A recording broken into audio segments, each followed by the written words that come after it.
El tema de hoy va a ser vectores cartesianos. Útil cuando se desea trabajar la resolución de fuerzas resultantes empleando precisamente situaciones de tres dimensiones.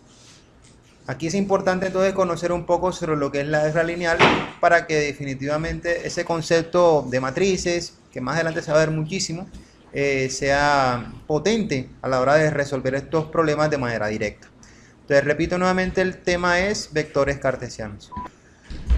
Así las cosas, esta forma de like que ven aquí va a ser asociado precisamente a la manera en cómo vamos a empezar a orientar los marcos de referencia positivos dentro de un plano cartesiano, donde el eje Y va a estar orientado sobre el antebrazo nuestro de la mano derecha, el eje Z positivo va a estar apuntando en el mismo sentido que el pulgar, y el eje X pues va a salir perpendicular a estos dos anteriormente mencionados. Entonces se llama precisamente regla de la mano derecha lo que vamos a trabajar aquí. Como vimos en álgebra lineal, vamos a colocar esa palabra por acá, o ese concepto.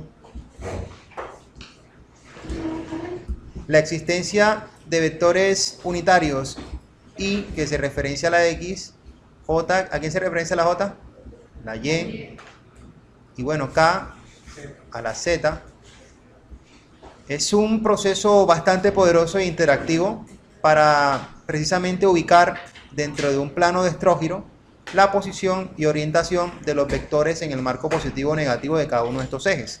Así como se ve en esta imagen que está aquí resaltada en amarillo, siempre va a ser la referencia positiva en el caso de X, Y, Z. Es decir, de que si el vector unitario Y va en el mismo sentido que se ve aquí, precisamente coincidente con el que presentamos aquí en la mano derecha, ese vector unitario Y va a ser positivo. ¿Están ahí? El Y precisamente similar al que tenemos acá en la mano derecha, miren que orienta hacia esta parte, valga la redundancia, derecha, será positivo. Y el K, miren que va ascendiendo y también para el Z será positivo. Aquel que esté en contra de estas direcciones propuestas va a ser considerado negativo. ¿Estamos todos ahí?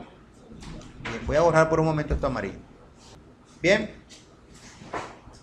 así las cosas, también entendamos que a través de este proceso octante, notamos que podemos básicamente trabajar la representación de un vector en tres dimensiones usando la ley del paralelogramo de una forma pues muy suspicaz. Fíjense que yo aquí tengo al AX en esta parte de aquí, ya que tengo el AY. Y ellos dos, si formamos aquí un triángulo rectángulo entre ellos, puede ser este sector de acá, su hipotenusa, que sería esta que está resaltada en azul, bueno, voy a ponerla en rojo para que se diferencie la resultante como tal, esta que vemos aquí, podemos asociarla directamente al teorema de Pitágoras en este plano como A', que sería entonces este caso de esa sombra, la raíz cuadrada de AX más AY. ¿Estamos claros ahí? Y por otro lado también tenemos que si nos fijamos de que esta proyección está en esta zona de acá, también con la misma distancia, si este AZ junto con esta proyección forman el vector final A resultante, sería básicamente el siguiente concepto. A' al cuadrado, ¿ok? Más el AZ al cuadrado. ¿Estamos ahí todos? Si reemplazamos este A' cuadrado en lo que equivale en este caso, que es toda esta área de acá, quedaría que el A como vector resultante en su magnitud sería igual a la raíz cuadrada de ¿quién? Bueno, la raíz cuadrada de AX al cuadrado más AY al cuadrado, y todo esto también elevado al cuadrado. Esta parte que está aquí en amarillo representa exactamente la que está acá arriba. ¿Estamos ahí? Miren que lo que hice fue reemplazarlas. Y aquí finalmente sería AZ. Miren que entonces esto cuadrado de aquí se cancelaría con una raíz, porque son operaciones opuestas, ¿no? Y queda finalmente que A puede ser igual finalmente a la suma de AX al cuadrado más AY al cuadrado más AZ al cuadrado. Esta conclusión es importantísima porque nos está dando a entender desde la matemática que la magnitud del vector resultante que esté en tres dimensiones va a ser igual precisamente a la suma de cada uno de sus componentes rectangulares al cuadrado, cada uno, y a la vez todo eso en su raíz cuadrada. Es como un teorema de Pitágoras, pero agregando el tercer componente. ¿Sí lo ven ahí? Entonces eso es muy poderoso y muy importante a la hora de tener en cuenta estos cálculos para futuras deducciones de fuerzas resultantes. ¿Todos estamos ahí? Bien, aprovechándonos entonces del concepto de vector unitario que vemos en esta área, también podemos representar los vectores que tengan componentes cartesianas junto con lo que tiene que ver con los vectores unitarios. Entonces sería lo que está resaltado aquí en azul y que voy a volver a remarcar en verde, donde el A va a ser igual precisamente a la distribución del componente que tiene en X multiplicado por su vector unitario en Y, más el componente que tenga en Y, aquí es una Y, por su vector unitario en J, más el componente que tenga en Z por su vector unitario en K. Esto es poderosísimo, muchachos, porque ayuda a, cuando tengamos suma de vectores que tengan precisamente esa disposición en 3 dimensiones, asociarlos a cada uno de los vectores unitarios en sus componentes ayuda muchísimo a sumar finalmente cuánto es la resultante, simplemente sumando y restando, porque también tengo que admitir de que hay situaciones donde los componentes rectangulares no necesariamente tienen que ser todos positivos, ¿no? Entonces eso nos va a servir mucho para poder definir las fuerzas resultantes, este concepto que acabo de remarcar aquí. Bien. De otra parte, esto que está en esta área fue un poco de lo que hablé en esta parte de aquí, en esta área, donde se ve un poco más detallado precisamente con digamos que el sombreamiento de cada uno de estos triángulos rectángulos, la distribución que hay por cada componente y finalmente, según lo que se dedujo acá arriba, el mismo resultado que ven acá. ¿Sí lo ven aquí en esta área? Es exactamente lo mismo, solamente que usando unas áreas sombreadas para ese fin. Un asunto supremamente importante también es el tema de los cosenos directores, un tema de álgebra lineal, donde a veces nos dan simplemente son los ángulos con los cuales el vector resultante en 3 dimensiones está ubicado con respecto a los ejes o los componentes rectangulares X, Y y Z. Entonces, esto que ustedes ven acá simplemente son como unas proyecciones entre los catetos adyacentes de los componentes rectangulares con respecto a el vector resultante. Entonces, claro, no sé si acá lo tengo de una manera más clara, mírenlo aquí. Si quiero de pronto fijarme en AX, yo puedo tomar el ángulo que hay entre el componente X y el vector resultante. En ese plano obtener ese ángulo me permite inmediatamente ubicar la componente rectangular, que es lo que se ve en esta parte de acá. También con el caso del del beta, que se refiere al ángulo Y, perdón, al componente que está asociado en la dirección y el ángulo gamma que se refiere al componente en Z. Entonces yo voy a anotar esto por acá, donde el alfa se asocia al eje X, el beta se asocia al eje y por último el gamma se va a asociar al eje, ¿a cuál eje será? Z, ¿vale? Entonces este tema de cosenos directores ayuda mucho para poder hacer ese enfoque, y estos ángulos que están aquí relacionados se les va a conocer de ahora en adelante como ángulos directores. Habiendo explicado entonces este tema importante de los cosenos directores, proseguimos a definir esta última formulación que vemos acá, esta de aquí. Esta fórmula sugiere que la suma de los cosenos al cuadrado de los ángulos directores siempre debe ser igual al número 1. Nos va a servir muchísimo porque muchas veces no tenemos sino solo 2 ángulos. Entonces, cuando ocurre eso, esta fórmula nos complementa dicha situación para poder resolver el ángulo que falta. Es más, a veces también cuando nos presentan esta condición de un paralelepípedo que distribuye precisamente la posición de un ángulo, de un vector en 3 dimensiones, es posible con la trigonometría estimar, en base solamente a la inspección, cuáles serían los valores de cada uno de estos componentes, teniendo en cuenta que conocemos la magnitud del vector A. Entonces, en el caso de saber a Z, si queremos definir a Z, voy a acercar esto un poco. Aquí en esta parte de aquí. Si yo quiero conocer a Z, sabiendo que este número me lo entregan, y también tengo este ángulo, miren que el valor de la magnitud de este cateto está adyacente al ángulo phi, ¿lo ven? Entonces, como está adyacente, recuerden que la formulación trigonométrica que ayuda para poder resolver los catetos adyacentes es el coseno. ¿Lo recuerdan todos? Entonces, si yo quisiera conocer el AZ, no más, sería multiplicar A por el coseno de ¿quién? De phi. ¿Estamos claros ahí?